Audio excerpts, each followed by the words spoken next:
You have the most fervent haters of anyone I've ever met. Get the fuck out of front of my business. We have fervent haters. They are quite devoted to it. You're all talk, dude. We accumulated some people who don't like us. They're small, liberal arts. People have read all the articles that are mean about me. You're a fucking clown. They're all in on hating you. I run a business. I work hard. I sold my jobs. business twice. 100 million, 400 million, bought back for $1. That's a clown. How does that work? So they paid, what, $600 million or something for your company? $600 million. Hey, let's just give Barstool Sports back to Dave for free. Congratulations on one of the great business transactions of my lifetime. You're kind of similar. Were you ardent, like, go Fox, go guy? My view on Fox hasn't really changed. Did you feel like at Fox you could say whatever you want? It looked like you guys were sticking it to Fox. It seems as if your microphone has gotten quite a bit larger. Have you been surprised by that? Do you care about the numbers? It's 100 million, it's 200 million, it's like... So imagine this as a business trajectory. You start a small business as a young man in your 20s. You make basically nothing. You work for 20 years. You build it into a much bigger business. Then a huge business comes in, buys it, hands you $100 million. You walk off into early retirement, sort of. And then they come back a year or two later and give you back your business for free. How do you do something like that? Dave Portnoy just did that with Barstool Sports, one of the great business stories in a bleak period. Joins us on our set to explain how he did that. Dave Portnoy, great to see you. Good to be here. How'd you do that? I think right place, right time. We were talking a little bit. I probably owe all my haters, of which there are many, a thank you, a postcard maybe. We built the business. We have lots of fans. Over the course of 20 years, we've spoken our mind and accumulated some people who don't like us. We got sold. You have the most fervent haters of anyone I've ever met. We have fervent haters. We have. They're all in on hating you. They are quite devoted to it, but we have lots of people who love us. So we sold the company to Penn Entertainment, which is a gambling company regulated by the government. And what happened was the regulators, there are a few that do not care for me, some that, more than others. And they're the types of people you'd expect not to like me. They're small, liberal arts. People have read all the articles that are mean about me. Well, they can make your life hell if you're in the... How many are there? So each state has probably 4 regulators, and I'd say we were legal in 12 or 13 states. I know Massachusetts, they hated my guts. We weren't licensed in New York. Even though you're a son of the Commonwealth? Even though I grew up there, started the business there, our roots are there. We were invested. They actually investigated Barstool Sports as part of getting a gambling license. They were investigating me. I don't know about what, and I don't know why. I actually watched the gambling hearings, and a member of the board stopped in the hearings and said, I just want it on record. What you're doing to Barstool is so unfair and so different than the way you've treated every single gambling company. I want it noted. It was that crazy, but there's no oversight. There's nothing. So, and these people are not elected. Not elected, appointed with no oversight. And basically there's nothing. A gambling regulator can say, do whatever they want. They can make up the rules, make up the laws. And what we saw with Penn over the course of 3 years is every time we took a couple steps forward, we'd go backwards with the gamblers. We had to explain every article, every hit piece, everything that's ever been said. We were on trial. And we were the only ones on trial. It didn't matter what the backgrounds or the histories of the other gambling companies. So it became really difficult for us to succeed in this business when, for example, we weren't allowed to do college football game day shows. Like we for years would go to college campus before a football game and we do a college football show. It's called Barstool Sports Game Day. We weren't allowed to do that anymore because they said we were promoting the underage gambling. Everything we did was met with resistance. So it made it really hard for this Penn Barstool relationship to prosper. And I think Penn got to the point where they said, we're not getting the results we wanted. And it wasn't, I don't think they thought through our own fault, their fault. The relationship was much more difficult. We underestimated the regulators, how difficult they could make this in a regulated world. So they said, we're going to partner with ESPN. They had an opportunity. And I think it's a good thing for Penn. They still own a ton of stock. But once you go to ESPN, maybe you don't need Barstool. I end up getting the company back for $1. So that's why I say thank you. But I don't understand. But how does that work? So they paid what, $600 million or something? Yeah, $600 million, that neighborhood. And the regulators make it impossible to make it profitable, which I totally understand. But then how do they get to the point where like, hey, let's just give it back to Dave Portnoy Yeah, for free? So we have a great relationship with Penn, and we always did. So I do think they cared about the future of Barstool. But it's not only that. They just formed a huge relationship with ESPN, gigantic company. You have Barstool over here. We were supposed to be the media engine, and we were losing money. We're in growth mode. Barstool was growth, to try to build the funnel for gamblers. When I ran it myself, we made money. It was always making money. So the option I think that Penn probably was faced with, and I'm speaking for them to a degree, is, all right, we got ESPN. Are we going to continue to lose money with Barstool? Probably not. They would have optimized it, and people who weren't making money probably would have lost their jobs.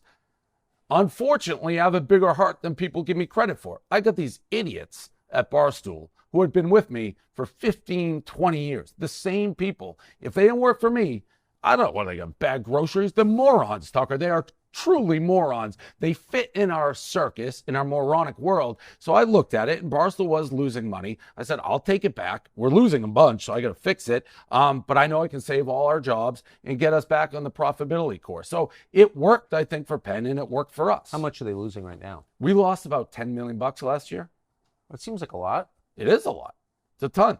But I'm rich, and I can fix it. So if I have to lose money or pay for it for a month or two, fine. But we'll get back to profitable. We'll have some layoffs, but we'll get back to profitability pretty quick. So, I mean, it's interesting. So you built it from like a single newspaper into this big company. And then a big company takes it over. Twice. We actually sold it to Chernin Group, 2016, the media group, and then we sold it again in 2021. Like selling the same entree. Yeah. So good. But why were you able to run it profitably and they weren't? Because I think there's different goals.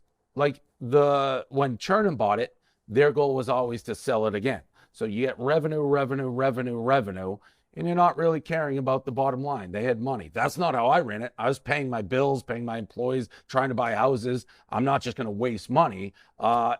We have things that we didn't have back then. I didn't have huge HR departments. I didn't have people doing pricings. We got bloated. And then when Penn bought it, they're a public company. So finance explodes because you got to do books, public, all that stuff, slash. I don't care about any of that. I care about being funny and people, doing their job. What do you mean finance exploded? So when we became owned by Penn, we needed our books. So they're public now because it's a publicly traded company. So the process of going from a private company to public, our finance department, we hired a lot more people to make that, work with what Penn needed. For compliance. Correct, exactly. So things that I never dreamed about as a private, not only on the financial books, but HR. Like we had the first thing I did when I got the company back, and some people got mad about it, we had these little business cards in the front desk. If you see something, say something. Feel free to narc. It was basically a narc card.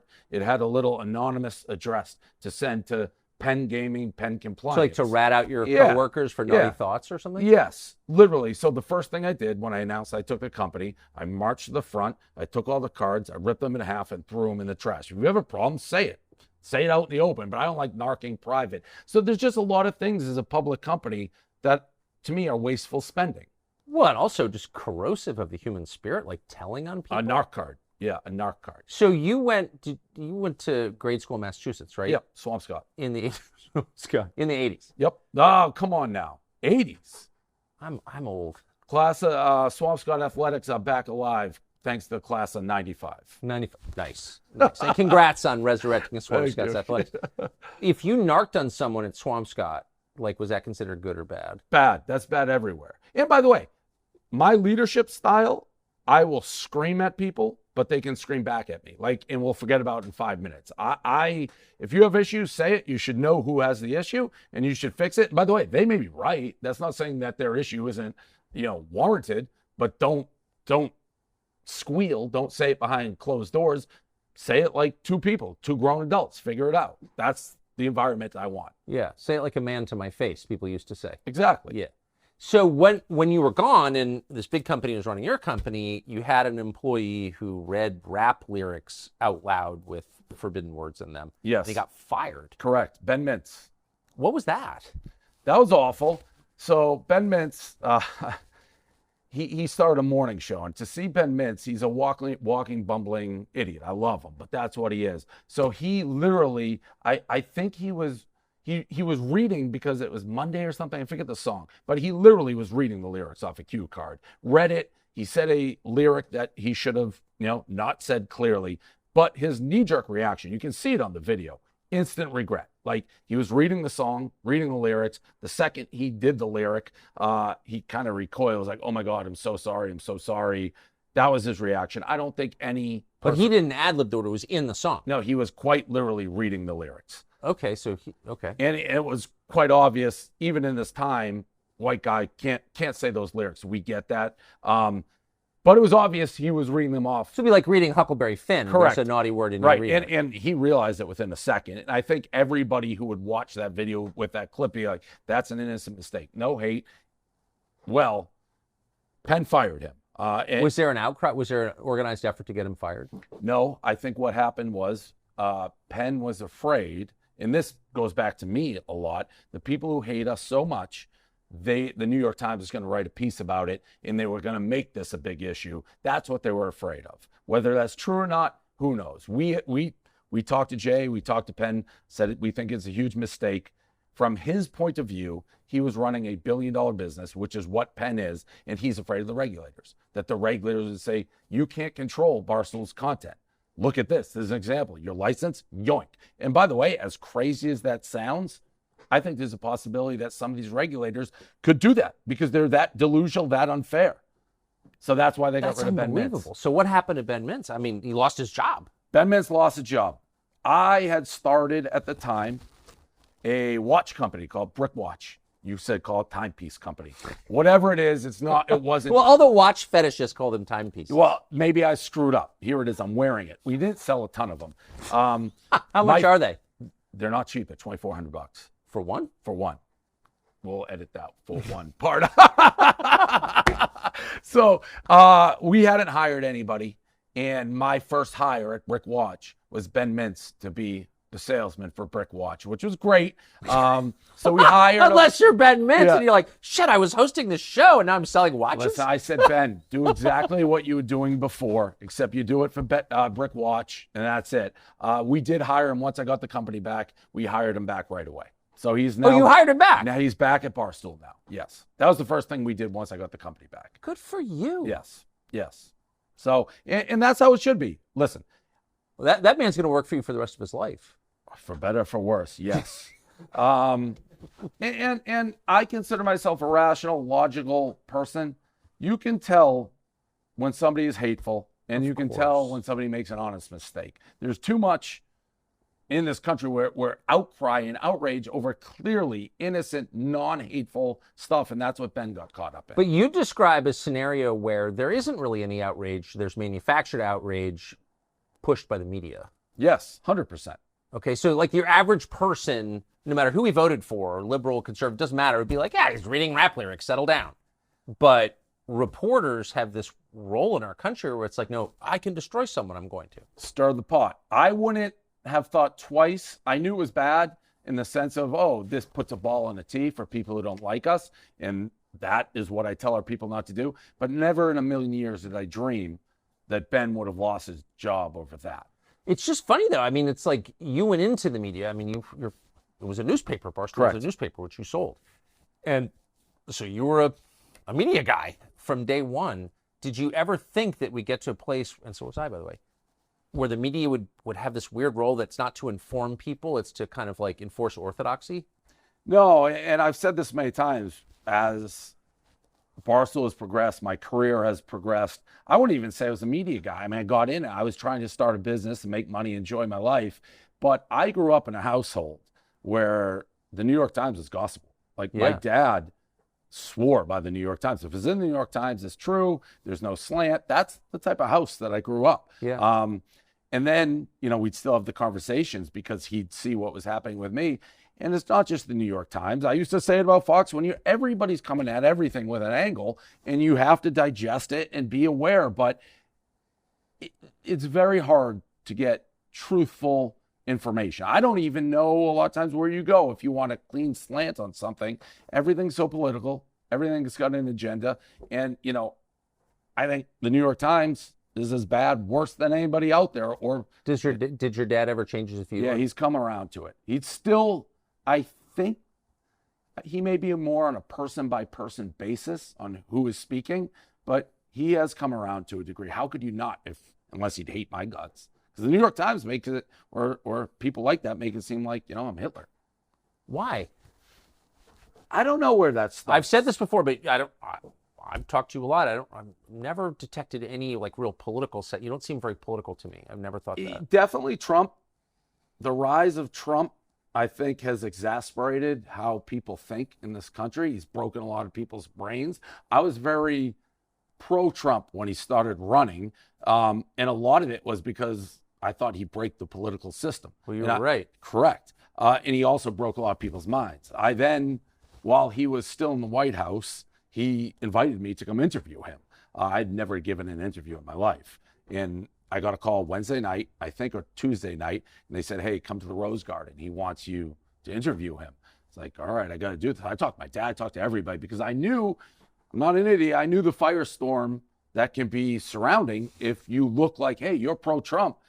Doesn't matter what else you say the rest of your life, even your show, Tucker. I remember you had me on with talking about Colin Kaepernick, and people crucified me. I actually said I thought Nike made the right move by going Colin Kaepernick. I thought he'd sell a lot of sneakers. People don't listen to anything that's said. Oh, you went on Tucker, you must be this. You sat with Donald Trump, you must be this. People don't listen. They just make snap judgments. Right. And now my career, because, and even with you, I'm sure this isn't a surprise. I've had people say, you go on Fox News when you were on there and you go on Tucker, what do you think? I did my research on you. I won't go, if I thought somebody was a bad guy, I wouldn't sit next to him. I went to an interview. People don't do that. And things can be said, twisted. If I read articles on me that are out there, it did no back research and just took what they said at verbatim, I would think I'm a really bad guy. And I think some people may believe it and some people don't do the research. So it's a sad state of affairs. And they don't look at why this article is being written. No, that's right. What are they trying to make money off of it? Trying to sell pay-per-view? Like, what are they doing? Like Business Insider made shit up about me. They just made it up. There's not 0.0001 truth of anything they said about me. There's zero. I was there. I'm in the room. It's all false. Well, they're a sinking ship. They're run by a crook. They need to get subscriptions. Nobody looks at any of that stuff. Sinking ship run by a crook. Yes, literally. Quite literally a guy who was banned, and I'm talking about Henry Blodgett, one of the great scumbags of our generation. The man was thrown off Wall Street for telling his clients to buy stocks while simultaneously there's emails of him saying they're terrible stocks. He's a crook. He runs this organization. He runs Business Insider. And I tried to sue for it because all I want to say, the reporters who wrote the articles about me, there's certain text. If you have some text, why don't you have all of them? Because I do. Why aren't they in there? Why don't you have all these exchanges? It's only stuff I sued to get this stuff released. I just want to sit with a reporter, say, can you answer how you don't have the full story? I couldn't get it. And it's scary. The court said you can't prove there's malice, meaning how do you prove that they're not lying? Like it is truly, the burden of proof became on me to prove I'm innocent, not the reverse. So last time we talked about this, you were kind of in the middle of it. And I thought that you would survive it. I didn't know that you would actually become richer and more famous. You would thrive in it. But now that the dust has settled, you're talking about this coordinated and highly aggressive attempt to make you sound like a rapist, honestly. Yes. Though they didn't even allege anything non-consensual, just for the record. Yeah. Because I'm as opposed to rape as anybody, right? As am I, and it's said many times. But they really went after you in a coordinated, and again, I can't understand how aggressive it was.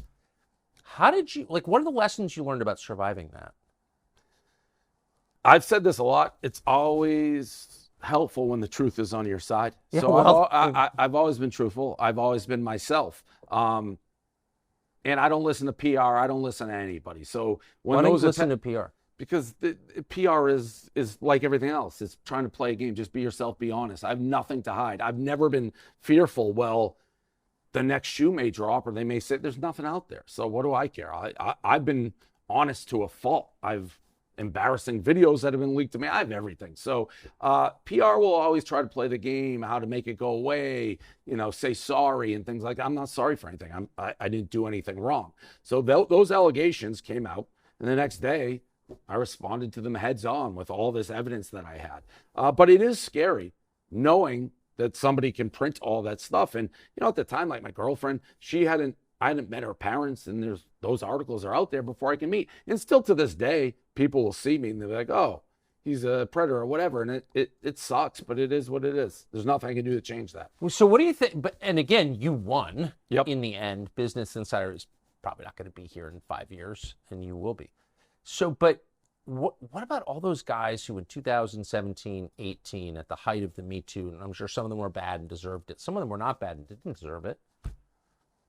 Andrew Cuomo, governor of New York. I don't like his politics, but he didn't do anything, and they took his job away.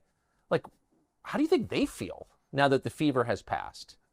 Yeah, it's tough because I always will get people, because I think I am perceived as somebody who survived an attack and maybe you thrived. did. Yeah. Right. So I'll get people from all walks who'll say, support me, or I've been through something. Can you help me? It's so hard to say because you don't know anybody's actual story, and you don't want to belittle, a victim's story if it's true. I have no idea. So I always say, for the people who got railroaded because they didn't do anything, you got to just stick up for yourself. You just got to be loud, vocal, and out front, and don't let yourself be at the mercy of other people. But the number of people, of these men who clearly weren't even alleged to have done anything really, who got up there and said, well, women really are oppressed and I'm sorry as a man. Like, were they getting that? It was clearly not good advice. I think they were getting bad advice. From the PR people, right? PR people. I've never tried. I don't mean to trash. We probably Please. have PR company at our own. But trash the PR people. Yeah, I don't. Marketing PR. PR is spin, right? Yeah. I mean, that's literally what it is. I don't spin. So if you like me, great. If you don't like me, great. I don't mind if people say he's a jerk, he's arrogant, he's short. I do have a very big problem if people say he's not honest. I'm honest. I tell the truth. I've told the truth for 20 years. And that also helped me because I've been honest for 20 years. So we have people, women, men, whatever, like, listen, you may not like the guy, but he tells the truth. Every single time he says something, that's the truth. It ends up being the truth. So that helps. But yeah, don't let other people speak for you. I don't know what else to say. I think that's really wise, but they all do. I've had friends who got destroyed in this stuff, and they always take the advice. I remember this is recalling a conversation, you got to be willing to go to the mattress. And so when this Business Insider stuff broke, I remember being on with Jay, the CEO of Penn, and I had a girlfriend at the time. And one of the women that was mentioned, she was 19, I was like 38 at the time or whatever. He's like, can you promise to the board you won't go out with a 19-year-old? I have no visions of going out with a 19-year-old. But I'm like, well, that's legal. Like, it is legal in the United States to do that.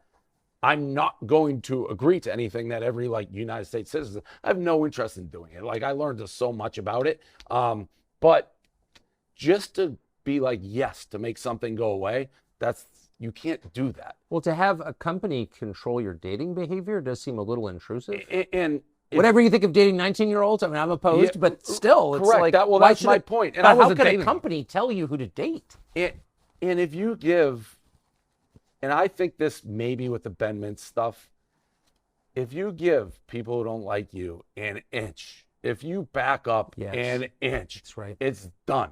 They're coming like, oh, we made them blink, and then they're coming, and they will never get off. So I, for better or for worse, will not give an inch. If I think I've screwed up, yeah, but not if I don't. And by the way, if they investigated every pro athlete in the country, their background, like they did me, like if you go out to a bar and you meet a 20-year-old and you're a 35-year-old athlete, they'd all be writing articles. Nothing happened. So, and you think it was Trump? I think Trump is what sparked the hatred towards me. Yeah. Like, that changed the tenor of hatred in this country. Yeah. And young men listen to you, and that's scary. Yeah, I think they saw me as like a voice. And by the way, people have listened to what I've said about Trump. I don't feel the same way I did about him when I said I would have voted the first time. Yeah. People just don't listen to anything that is said. So you basically, your position, and I think you're totally right, is that you've been able to survive under all this pressure and all these attacks because you don't flinch. Don't flinch and tell the truth. So Mike Tyson once said to me he had these tigers, and he lived with them. They lived on his bed. He had 2 tigers, and they never attacked him because they knew he was a psycho and they could smell it. But he said that when he passed 50, his testosterone levels dropped, as they do, and he had to get rid of the tigers because they could smell the weakness, and when they can smell the weakness, they eat you. Is there a certain point, you think, where you're going to have to kind of give this up because you won't be able to sustain the unflinching posture? Maybe. I don't feel that way yet. The Penn deal certainly neutered me to a degree because I was afraid of the regulators, and it was the only time you could actually get to us. You called it gaming then. Now it's gambling. Gaming, gambling. What's the difference? I always feel like the people who are lobbying for the gambling industry call it gaming, and the people who aren't call it gambling. I'll call it the same. To me, they're one and the same, so I wouldn't do that. But I've said to my enemies, ironically, having the Penn deal is the best part for them because I did have to watch what I would say. And I knew that going in. Like I couldn't go directly after a regulator. Politicians, I was supposed to stay away from. Really? Don't get involved in politics because they control all the licenses. So now I can do whatever I want. Say whatever I You want. must be psyched. It's good to have that feeling back, yes. Did you, I mean, you could retire. Did that can occur to you? It did before the deal was back on the table. But again, and I said earlier, I didn't want Barstool to just disappear. I felt comfortable as long as it was just Penn and Barstool, that Penn needs Barstool, and Eric is their CEO, and Big Cat Dan, that we had a good future, and I could ride off to the sunset and be comfortable. Once ESPN came in, I was worried that could slowly spell the demise of Barstool. So I need to be there to make sure we're safe. Does for the future. ESPN have a future? I mean, they're so big. I think they do. I mean, but compare ESPN when you started Barstool. I mean, they just blotted out the sun. yes. You know, and now they don't. There's far more ways, obviously, to consume all sorts of info. I mean, when I started Barstool, the internet, if you said we ran a blog, people would be, I don't know what that is. So it's definitely far more competitive, and they've made some big changes. They cut a bunch of talent. But rights, as long as they have rights, people are going to watch ESPN. How long till those rights go digital? But even with ESPN Plus, and they've made a move to try to get less political because that was becoming an issue with them. I don't know. I never know. I mean, people ask me, where will Barstool be in 5 years? It's like, well, I didn't know I was going to have it back 2 weeks ago. I didn't know TikTok would exist a year and a half ago. I didn't know Facebook. Things change so fast. I think what's been good for Barstool, one of our abilities, we adapt quickly. Will ESPN be able to adapt quickly? That'll probably be the key to their survival. Although they're getting How much do you know about your audience at Barstool? little. Little, huh? Little. I mean, I assume we range pretty like 18 to 40. We have men, we have women. That's a little thing that people don't understand. We've launched some of the biggest female stars in the internet age. Literally, like Jenna Marbles, first real female YouTube star. We have Call Her Daddy, which was Alex, and she signed for Spotify for $60 million. We have a new girl, Brianna Chicken Fry. So we have stars. People sometimes think it's just men, but we actually skew both men and women. Where is Brianna Chicken Fry from? She's from Massachusetts. A lot of chicken fries there? I think that is how she got her name. It was her handle before we had it, so she just liked chicken fries. Speaking of food, you are still in the pizza review business. Yes. So, I mean, I don't think anyone's ever cornered the market in pizza reviews, but I mean, you are the most powerful figure in American pizza sales. I would agree with that. I Googled you. I was telling you this a minute before we went on. I never Googled anyone. I Googled you, and at least half the stories are, pizza shop in, name the town, Osterville. Yeah. Thrilled that Dave Portnoy came and ate their pizza. We can change the fortune of a pizza place with this spectacular review. Couple questions. Are you sick of it? Never. Really? Love pizza. The biggest pain in the ass with pizza is just driving around to find the new ones. But no, I love pizza. How do you stay slim? It's a great question. First of all, I'm starting to put on weight, so that's changing a little bit. But I don't know. I think it was Adderall a little bit. Adderall diet. Adderall helps, doesn't it? Yeah, kills the appetite. When you're on Adderall, how many pieces of pizza can you eat? Just a couple bites. Yeah. It does kill the appetite. But when you're not on Adderall, I can house the whole thing, no problem. yeah. What's your favorite kind of pizza? So I like New Haven, like coal-fired. Like New Haven, Connecticut is, to me, the pizza capital, not only of the United States, of the world, Yes. but coal-fired. Charcoal, crispy, you want to hear the crunch. That's my favorite. Thick or thin crust? Thin. Toppings? Cheese. Come on. No, cheese. That's how I know. it's a gold medal slice. If I'm going off, Yeah, if it's off peppers, camera. onions, mushrooms. Really? Yep. What about bacon and pineapple? Oof. This interview is maybe over. What's a sincere Pineapple, question? right? No, yeah, not a bacon fan. and pineapple. No, Well, not I a think fan. that's crazy. No, that's a big debate. Everyone asks that. Pineapple on a pizza. I mean, I won't judge, but I wouldn't do it. Well, you're judging. Big Oh, time. a little bit. No, I am judging pizza. I'm saying pineapple on a pizza. Bacon, fine. Pineapple, no. Okay. Well, what about pepperoni? Yeah, that's the number one topping in the world. Better than sausage? I'd prefer pepperoni. Yes. Where are you on calzones? Love calzones. Really? Not Yeah. too much dough for you? Nope. Love it. I used to work at a pizza place, and by the end, I was there for 2 years. I was only on calzones. Calzones are great. Because you can't drop anything, like flies don't land on the inside of the calzone. That's true. So 99%, and I've watched all your pizza. I've done a pizza review with you. People are thrilled that you come to their shop. Yes. Okay, but occasionally you get someone who's got something going on in his personal life or has a problem with you, and it doesn't go well. So we're going to put this up. This is outside Boston. What town is this in? Somerville. Davis Square. Somerville, Mass. Yep. Davis Square, Dragon Pizza. Okay, let's see what happened. I don't know how long it was sitting there. It looked, I'm gonna be honest, it looked better in the case. It looked more well done in the case than this one. So we'll see what we got. One bite, everyone knows the rules. It is very thin. I do smell the Parmesan. Let's see what we got. Oh, it's a floppy mess. Strong Parmesan. This is an acquired taste. Like if you get this, know you're gonna get hit with a left, right in the face with Parmesan. I'm not the biggest Parm guy. How do you score that? Because if you like Parm, fine. If you don't, I don't. 6-4. Dave, Yes. enjoy your pizza as any customer, but I don't appreciate what you do coming in and judging a business with one bite. Well, we do more. Is this your spot? This is my spot. Oh. I hope you enjoy your pizza, but I don't appreciate what you do to small businesses. Well, I help. The good news is I give don't you see it that way. terrible school. Let me be a little clearer. Move on. Don't stand in front of my business. Let me be clear. Fuck Let you. me be clear. Fuck Get you. the fuck out of Fuck front of my you. business. Fuck you. Dumb It's fuck a you. public Your whole street, you fucking platform. motherfucker. Yeah, but it's this a is my public business. street.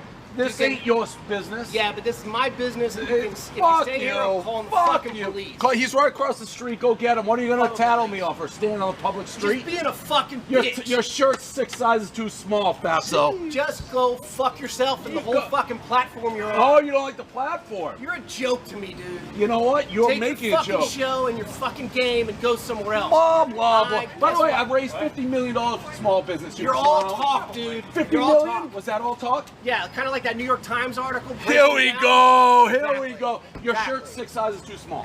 I don't care. I Lose work some hard. weight. You're a fucking joke. You work hard? Yeah, maybe. You, like, My man. you're so full of shit, dude. How? Tell me how. You're a fucking clown. How?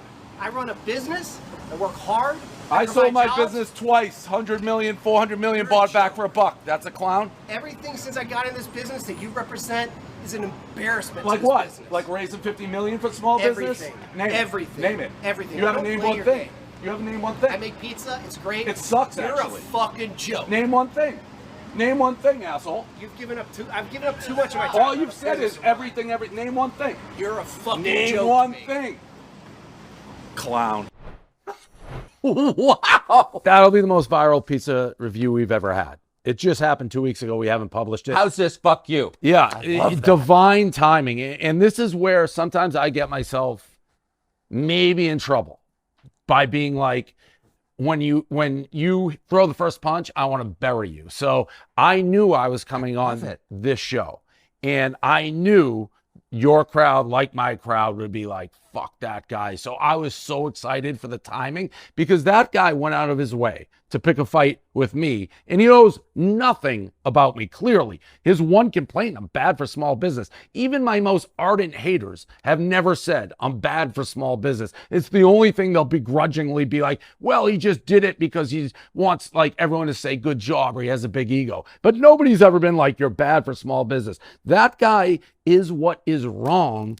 And this may be over the top, but he's what's wrong with this country. Oh, like, fine, I don't care what your politics are, left, right. Clearly, that guy is like hates Trump, hates everything. But why do you hate me? You don't know anything about me. You Because come out his wife yelling. hates him. Yeah, yelling, Clearly. yelling. I would sit down and have a conversation, but this is what we've become, honestly, in this country. Is just you scream at each other for no reason. Like that guy just came out, had no business in anything except yelling, screaming. He's all over his Instagram page. He's been doing it since this happened. Be like, I told him, I kicked him off the sidewalk, I kicked him off the street. He's calling for the cops. I guarantee you. Because you're eating pizza. Yes, and I guarantee you that guy want to abolish the police about 6 months ago. I guarantee you he's like, we don't need police and all of this. And then he's running like, I'm going to call the cops. By the way, the cop across the street, I said hello to. He's like, Prez, big fan. I was dying for him to go ask. But that guy is truly what's wrong with everything in this country. Do you think he took mask mandates seriously? Oh, 100%. 100%. And by the way, I love Star Wars. So that shirt was just 10 sizes too small. But he is everything that is so wrong. And people just, like, there's no matter what, he's going to hate everybody he perceives different. How often does that happen to you? Almost never. That has never happened like that. But, I mean, just in the course of your life, you're taking your girl to dinner. Rare. I had one girl during a pizza review who screamed at me. She's like, she read all the articles. By the way, and I don't want to give my enemies a playbook.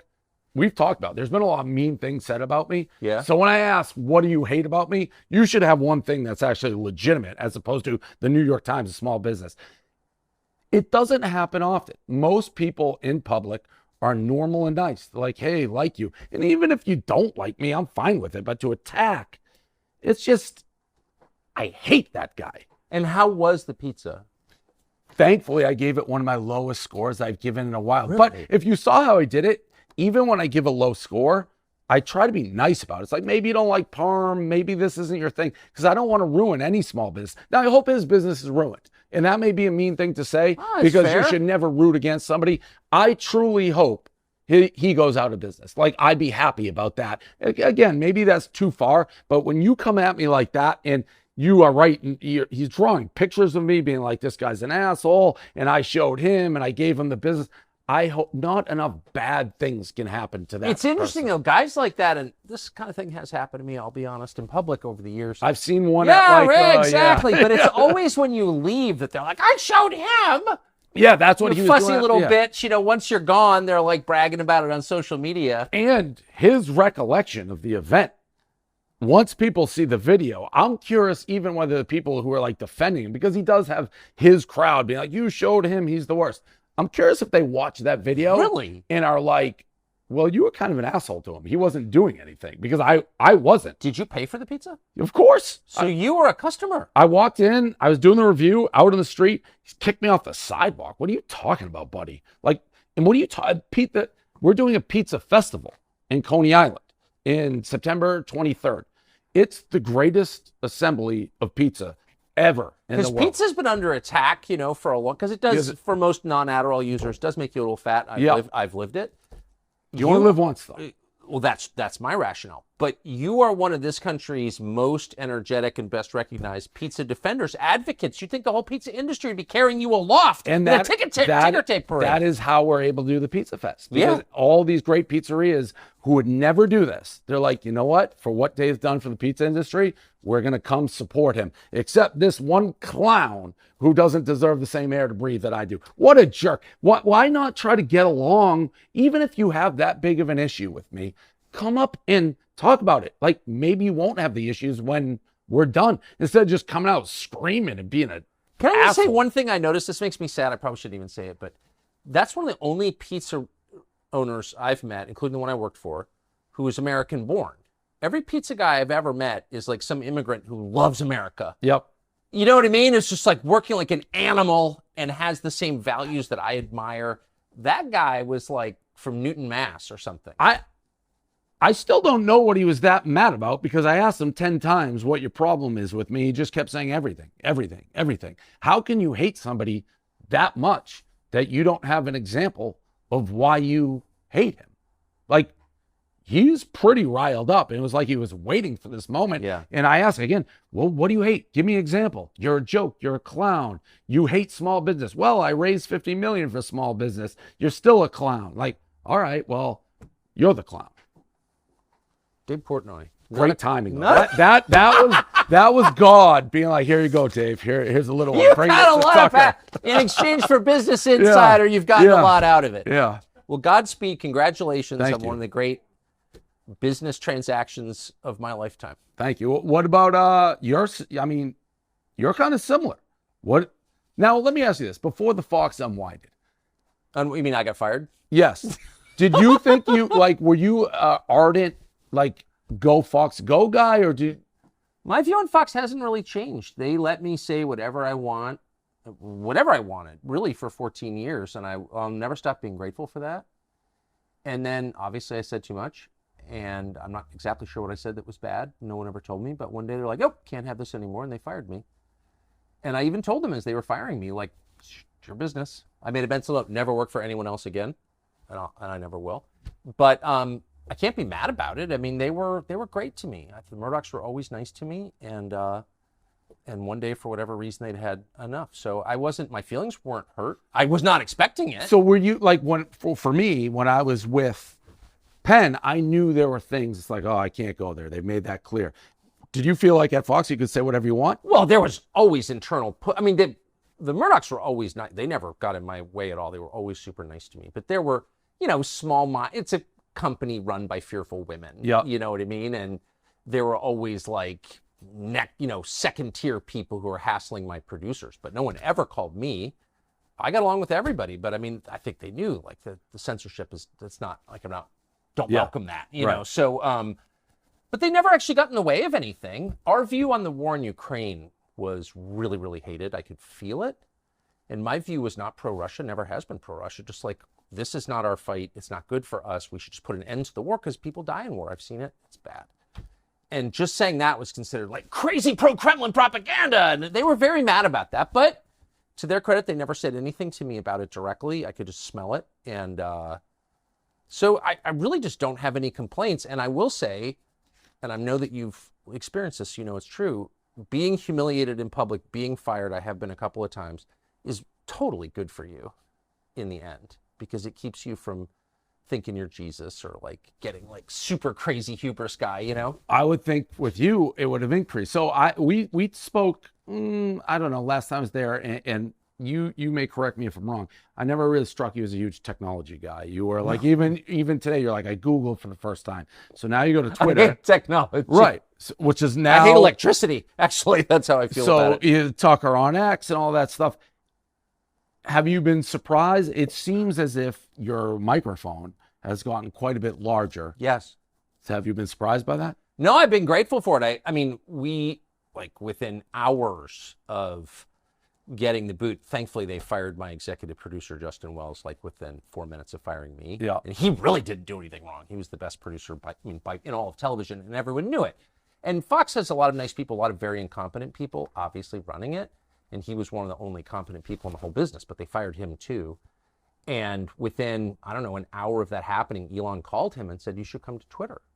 So I'll never stop being grateful for that. We don't work for Elon or anything, but we're using the site like everyone else uses it, which is as a platform that's not censored. And I'm super grateful for that. I do think the downside to social media is you can get involved in like people's responses too much. Yes. No, that's soul death. It's so. So do you just ignore it all? Oh, I really try to, because underneath. Because they were talking about you just as much when you're on Fox. Oh, I never looked at anything. I never read. I mean, I know who I am. For all of my many faults, I know who I am. And I don't need other people to tell me who I am. Right. And I don't, like, if my wife has views or my children have views or my college roommates, have a view, I'll listen and pay attention. But someone I've never met, I don't give a shit what Do you think. care about the numbers? Like with the Trump thing that you just did. Like Austin, my guy, he's like, it's 100 million, it's 200 million. It's like numbers that are beyond compare that you really couldn't see in Fox. Do you care at all about? Do you look like, holy shit? I mean, we're starting out, so like you want to, you want to you want to show a force, and like we're still here, and whatever. Paul Ryan didn't like me, but you can't make me shut up. So I think it does send a message that I think is good, not just for me, but for the country. But no, I'm not a numbers person at all, and like I never was on our Fox email ratings list ever, not one time. Ask anybody who worked with me, and I know how to read a ratings chart. I never looked at our ratings. I would say to my producer once a month, "How are we doing? Still number one, great." That was it. Like I don't look at that stuff because I don't want to be self-aware, because self-awareness leads to self-obsession, which leads to narcissism and misery. So just stay away from yourself. We think about ourselves enough, don't you think? I'm a numbers guy. No, but you run a business, Yeah, so I right. don't. Yeah. You know what I mean? Like I couldn't run a business. If I ran a business, we'd be broke the first day. It'd be tough to go broke with those numbers on Twitter. No, but I'm just saying, like I would No, I get manage it. to blow it all, or just not. I don't. That's not my gift. I talk. I don't do business. So that Trump Is your dad a business guy? he fancies himself one, but I would not say he's one. He fancies himself one, but no, not really. He was an attorney. His attorney was attorney, but no, not really business. I'm more in the business side. Yeah. Clearly, you have a gift for it. I just don't. Yeah, I mean, I'm fascinated on the whole you to Twitter thing on the business side. Forget what you're saying was doing all of it. Like, well, the business side's super interesting, but I really try and think only of the story and of what is the lie that we want to combat. What is the thing you're not allowed to say that you have to say and you're going to say? And also, I'm 54 and my kids are grown, so I don't really give a shit, actually. What are you going to do to me? to me, the Trump interview seemed like something it looked like you guys were sticking it to Fox. Well, I would never want to stick it to Fox, but Trump called it. No, I'm not mad at Fox. I'm really not. But the timing of it. Well, it was the night of the debate, but the reason that it was is because he didn't want to do the debate. I didn't make that decision. So for him. he approached you to do it. He approached us and said, I'm not going to do the debate. But if I'm being totally honest, I didn't really believe him because it's Trump. Like he changes his mind. He's volatile. Maybe he decides this is a spectacle I can't pass up. We didn't know. I mean, we were actually traveling back from Europe that day, and Justin and I, my producer and I, were on separate planes. But we were texting from plane to plane, like, do you really think he's not going to do the debate? No, we didn't know. Right. So anyway, no, we weren't trying to attack. Well, he may have Fox. been. Well, he doesn't like Fox. Right, I know. But they don't like him, and they never did. And they always had rules about not allowing him on. And my view was, I think it's totally legitimate to dislike Donald Trump. I don't hold that against anybody. It's totally fair to have any view you want on American politics. But the guy is the dominant figure in American politics, and certainly dominant figure in the Republican Party, and you're a news organization. So if you've got a rule, just because the owner doesn't like him, you can't have him on the air, you're not really covering the news at that point, are you? Right. What are you doing? You're lying, actually. Right. So that makes it no different than that's any exactly of the other right. networks. It's exactly right. Yeah. Bobby Kennedy, who I happen to love, not everyone does, but that's my view of him, but they won't allow him on CNN or MSNBC. Can't go because they don't want viewers to hear what he has to say. Right. Well, I just look down on that, don't you? 100%. 100%. You got to be able to make your decision. Like I thought he should have done the debate. Yeah. Like to me, if you're voting on the president, you want to hear him debate. He's brilliant. He's the best to ever play the political game. So to become president, I think it was the right move not to do it. But for the betterment of the country, I think you should be on the debate. I kind of agree. I like the debates personally. I mean, how else is people going to decide? The problem is that the news companies that host the debates are so rotten and corrupt, and everybody knows it. The whole thing's rotten. The whole thing is rotten and corrupt. Is Biden going to be the nominee? I don't know. I'm not a political person, but I feel like there's been a shift where internally maybe the Democrats don't think he can win, and they're setting the stage to do somebody else. I think it's crazy if to be honest, I think both Trump and Biden are too old. I don't think you should be able to be that old and be president. But I think Trump certainly seems 100% more aware. I think Biden has got some serious dementia issues. Like how that is the president, I don't know. And that's not a Democrat, because I said about both. It's like Mitch, the guy who had the stroke, doing the speech the other day. Mitch McConnell. Yeah, like what? How are these people running our country? You wouldn't put these people in I would say in control of a McConnell's, the only CEO. defense I would say of Mitch McConnell is McConnell post-stroke is an improvement over McConnell pre-stroke. Fair enough. Fair enough. There's no companies in the world where I would buy stock where you're having the CEO seemingly at that advanced. It's just only in politics. It's crazy. Yeah, it's because it's only the world. Yeah. Not a big deal. Not a big deal at all. And it's broken. So, Dave Portnoy, great to see you.